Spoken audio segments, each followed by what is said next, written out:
yakni wa fi Rajab bisab'in. Di bulan Rajab ini segala kebaikan dilipat gandakan 70 kali lipat. Karena memang Allah itu selalu melipat gandakan ganjaran. Man jaa bil hasanati falahu asyru amthaliha. Barang siapa yang datang mengerjakan satu kebaikan saja, maka untuknya 10 kali lipat balasan. Wa man jaa bisayyi'ati fala yujza illa mithlaha. Dan barang siapa yang mengerjakan satu dosa, dia tidak dibalas kecuali dengan balasan semisalnya saja. Ada yang tanya sama saya, kalau kebaikan di bulan Rajab dikalinya 70, apakah dosa juga dikali 70? Nanti bulan Sa'ban 700 kan? Apalagi Ramadan 1000. Jadi kalau kebaikan di bulan Ramadan nanti dikali 1000, apakah dosa juga dikali 1000? Jawabannya begini, fala yujza illa mitlaha. Mereka tak dibalas kecuali hanya balasan semisalnya saja. Itu dosa. Dosa itu enggak dilipat-lipatin, enggak. Kalau pahala 1000 kali lipat, 100.000 kali lipat.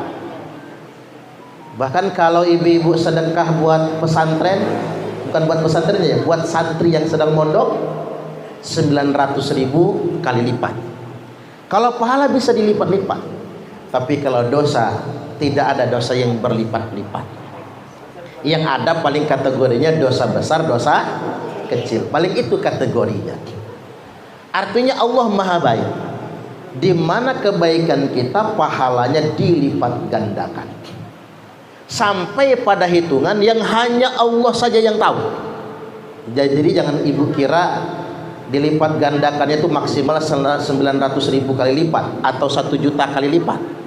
Boleh jadi ganjaran kebaikan kita dilipat gandakan sampai pada hitungan yang kita sendiri tidak bisa menghitungnya lagi. Itulah maha baiknya Allah. Nah, saking baiknya Allah juga, pahala-pahala ini, ganjaran-ganjaran ini, amal-amal soleh kita ini bisa menghapus dosa-dosa yang telah lalu. Ibu-ibu masih ingat nggak sih detilnya dosa-dosa di masa lalu? Masih ingat nggak? Nah, berarti nggak ingat lagi kan? Yang ingat dikit-dikit lah. Termasuk saya, mungkin terlalu banyak dosa yang pernah saya kerjakan, yang saya lupa. Tapi ada kabar gembira buat kita yang lupa akan dosa-dosa ini.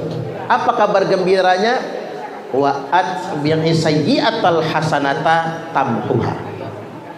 Kebaikan kita hari ini, amal soleh kita hari ini akan menghapuskan dosa-dosa kita di masa lampau. Allahumma amin. Bahkan di akhirat nanti kita cuma tercengang, oh saya pernah bikin dosa itu ternyata.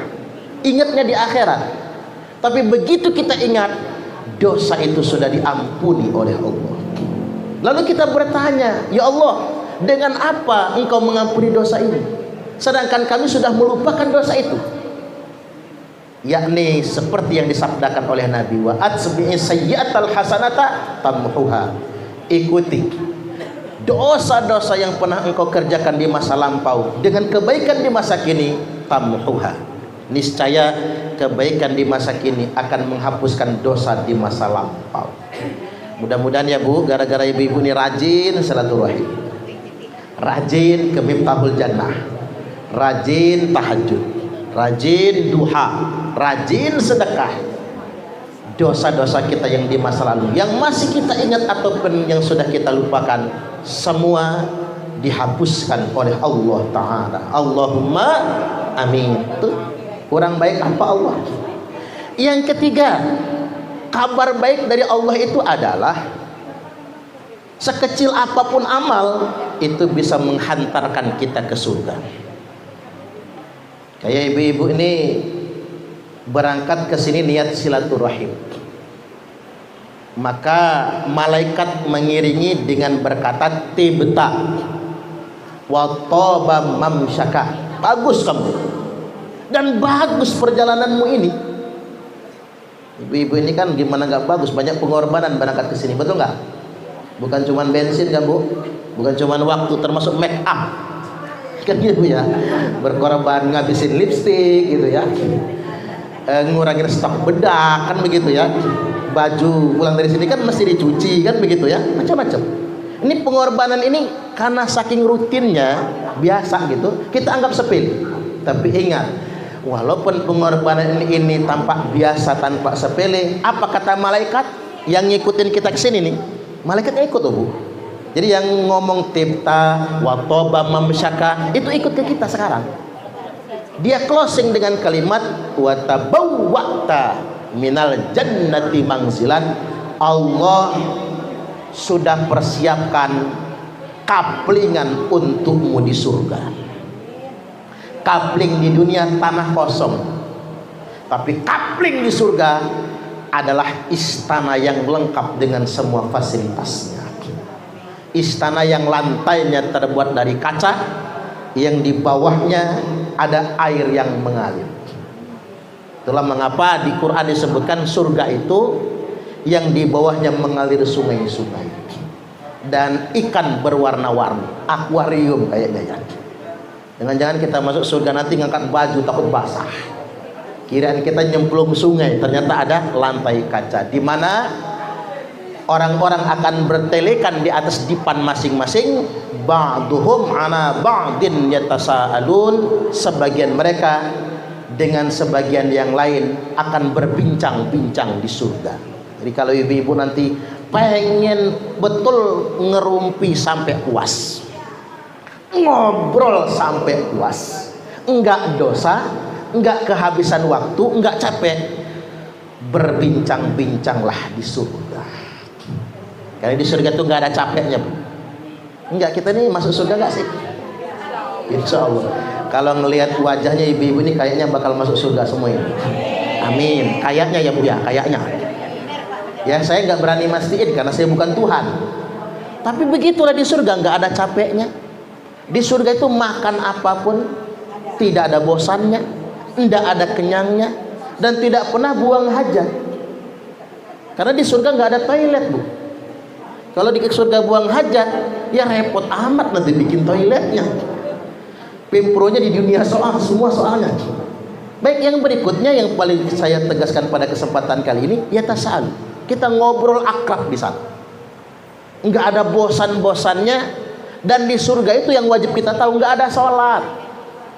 Karena ada yang nanya sama saya, Ustaz, kalau di akhirat nanti masuk surga wajib sholat enggak ya?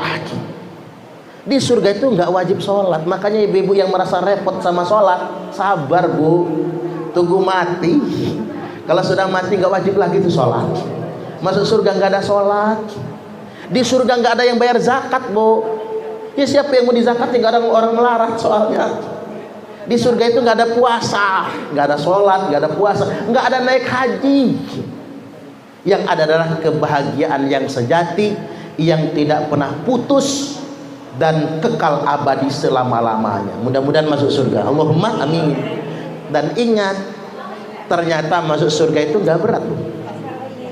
Kita bisa menempuh jalan yang mudah. Yang sering saya sampaikan di majelis-majelis pengajian kan begini, hadis yang membuat saya terpukau. Man akhroja azam minal masjid banallahu lahu baitan fil jannah. Barang siapa yang membuang sebutir kotoran, sebutir sampah dari dalam masjid, sebutir yang dikatakan begini Bu, sampai di pandangan mata normal. Kalau kata jemugan Bu, terjelit di mata. Bahasa Inggris ini Bu ya, terjelit di mata. Seukuran biji kacang hijau.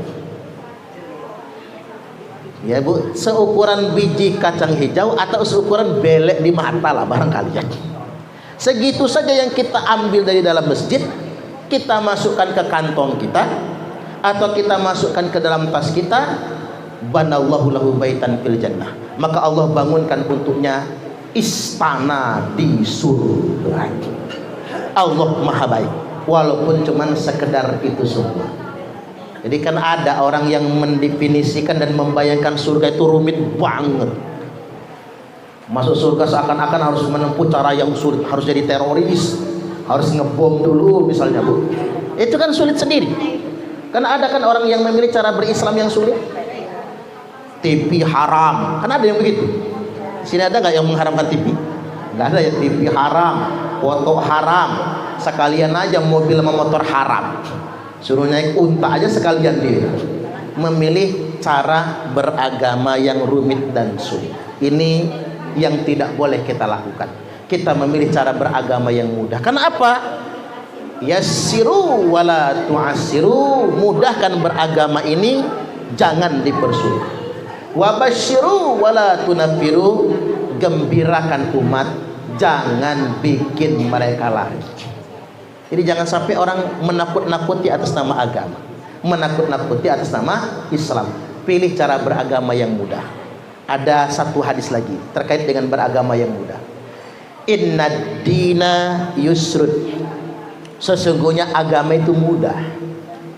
Walay yushaddad dina ahadun illa ghalabah, tidaklah yang sengaja memberat-beratkan agama kecuali pasti ia akan dikalahkan. Pasti kalah orang yang memberat-beratkan agama.